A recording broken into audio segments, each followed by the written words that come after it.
values. And we many times questions their accuracy and in our own heads, and we assume the way we see things are the way that they really are. And our attitudes and behavior will feed off these,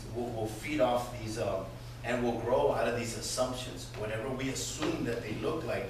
And that's what our mind is gonna perceive to see. And as we go, as I say that, I found this. I like it the way Brother Orlando says. Brother Orlando says they teach this stuff in Harvard. They get these illustrations out of the school, and so this man introduced an illustration to me, and I thought it was really powerful. We're gonna pass these around real quick, and I just want you to let you know how we perceive our minds. We're gonna pass out this one to half of this room just to take a look at it, 10 seconds. Okay. And then we're gonna pass this one on this side. And you're gonna look on one of the sides, you're gonna look on each of these pictures as you begin to view them. Yeah, you're gonna see that. We're gonna leave. You guys can pass it around. That's the one you guys are gonna look at. And this is the other one that we have for you guys. And on one of them, you look. Yeah, this is one of them. And as you can see on this one, this is a lady, and we're gonna pass all of them around so y'all can notice the difference. If you can see this on this side of the room, they got it. It looks like a young woman, right? Everybody agree on this side, right? Okay. On that other picture, that looks like a fancy lady there, right there. You know, one of the single guys would want to date her, right? Okay, but in reality, that same picture that you're holding, this same picture, that picture, this is the real picture. And as you continue to see it, it's going to lead you to a point that you're going to understand what I'm talking about, perception, where it means. Well, I wanted some tapes to put them all up here. But now as you can start looking, this lady is actually a 60, 70-year-old lady. She's in her 60s and her 70s. And you can see the difference. If you put all three of them together, but that's the difference of how we perceive the world. And that is the power of a paradigm. When you begin to, and they're going to be passing it around so you can understand what the power of a paradigm. Now, I want to introduce you guys to a paradigm shift. I'm going to read a real quick story as I close. And this is a paradigm shift. It says, and this shift, and it's not done on a picture. Right there, you can see the actual the picture on here. But as you can see right here, the same picture that y'all saw, here's the nose, the mouth, you see the lady, y'all see where that changes? Yeah, so then you see that, but that's how the eye perceives it. Those are the changes, the power of a paradigm on paper. Now I'm going to read you to power of a paradigm in writing. And here's the first one. Here's one of them. And I think we've heard it before. I don't know if Brother Orlando has said it, but if he has, follow with me, okay? It says, I experienced one Sunday morning on a subway in New York. People were sitting quietly, some reading newspapers, some lost in thought, some resting their eyes closed. It was calm and a peaceful scene. Then suddenly a man and his children entered the subway car. The children were so loud and rambunctious that instantly the whole climate changed. The man sat down next to me and closed his eyes, apparently oblivious to the situation. The children were yelling back and forth, throwing things, even grabbing people's papers. It was very disturbing, and yet the man sitting next to me did nothing. It was difficult not to feel irritated. I could not believe that he could be so insensitive as to let his children run wild like that and do nothing about it, taking no responsibility at all. It was easy to see that everyone else on the subway felt irritated too. So finally, with what I felt was unusual patience and restraint, I turned to him and said, "Sir, your children are really disturbing. They're really disturbing a lot of people. I wonder if you couldn't control them a little more." The man lifted his gaze as if to come to a consciousness of the situation for the first time and said softly, "Oh yeah, you're right. I guess I should do something about it. We just come from the hospital where their mother died about an hour ago. I don't know what to think, and I guess I don't know how to handle it. I don't know what to think, and I guess they don't know how to handle it either." Can you imagine what I felt at that moment? My paradigm shifted. Suddenly I saw things different. And because I saw differently, I thought differently. I felt differently. I behaved differently. My irritation vanished. I didn't have to worry about controlling my attitude or my behavior. My heart was filled with this man's pain. Feelings of sympathy and compassion flowed freely. "Your wife just died. I'm so sorry. Can you tell me about it? What can I do to help?" Everything changed in an instant. Inside out again. The Lord works from the inside out. The world works from the outside in. The world will take people out of the slums. Christ takes the slums out of the people.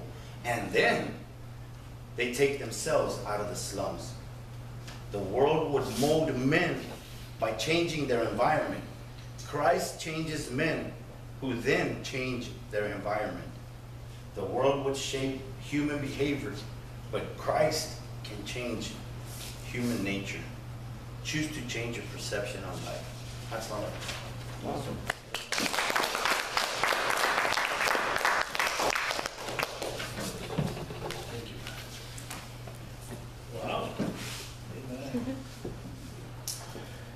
Any questions or comments? We'll move forward. By the way, let me throw this in. Let me give you a paradigm shift. You know what? Did y'all get that? What a paradigm shift is? Yes. Who doesn't know what a paradigm shift is yet? Don't. It's okay. It's okay. You know. Yeah. If you didn't understand, it's okay. The first time I heard it, I said, "What in the world?" I thought it was like the $20,000 pyramid. Never mind. An old game show. Paradigm shift is a change of perspective, a change of a different way of seeing things. That's what a paradigm shift means. Who's heard the walking the plank illustration? Yeah. Okay, that's a paradigm shift. When something happens, in fact, that I was talking about, that was interesting. When you start seeing things differently, what I was talking about when I started, something happens inside of you, and you start, it clicks. It's called a revelation. The lights go on. Something, see, you know what? This is it. This is on. I was writing some notes. I wanted the perspective. This is, but that's what a paradigm shift is. When you all of a sudden see things from a different perspective. Like, if you were always saying, "Oh, I can't do that. No, I'll never be able to do that." I was listening to a kid. I was playing basketball with my son the other day, and there was some kids there playing with him. And every time he'd shoot, he'd say, "Oh, I'm not going to make it. I'm going to shoot here. No, I'm not going to make this one." And he'd shoot here. "I'm not going to make this." In his mind, he kept on saying, "I'm not going to make it. I'm not going to make it." And I thought to myself, that's how people are. It's like kids. We're like kids sometimes. Always negative, negative, negative. And I'm like, wow. We need to, I'll never be able to do this. You have to change your attitude and say, "Yeah, I'm going to do it. I'm going to make it happen. I don't know how I'm going to do it, but this is going to be what I'm." You see, that's a paradigm shift. The illustration of the push-ups, who remembers that? That said Charles, right? Charles? Clint. Clint. It was a C. I'm getting closer. Clint, if you were to ask to be doing some push-ups, how many push-ups do you think you can do right now? 10, 15? 10? 10. So here's the paradigm shift. Clint says, is that all you can do? About 10? Yeah, about 10. Okay. So if Clint can do 8, 10 push-ups, the question is that all he can do? No. No. What's the question? What's the answer? No. No. No, you could probably do more, right? Oh, no. Okay, so that's the, when you say start looking at things different. Because then I ask the question, in your life today, where you're at in life, is that all you can do? No. No. We can do more. We can have more. We can become more. It's a paradigm shift. You start thinking differently. That's what a paradigm shift is. You start perspective, your perception of things becomes, hopefully better. I was reading, I had a couple of things here. Here's a good, food for thought here. Here's effective communication, how we say things, is 20%. What you know, effective communication of 20 is 20% of what you know. Effective communication is 20% of what you know. In other words, what you know is 20% of the deal.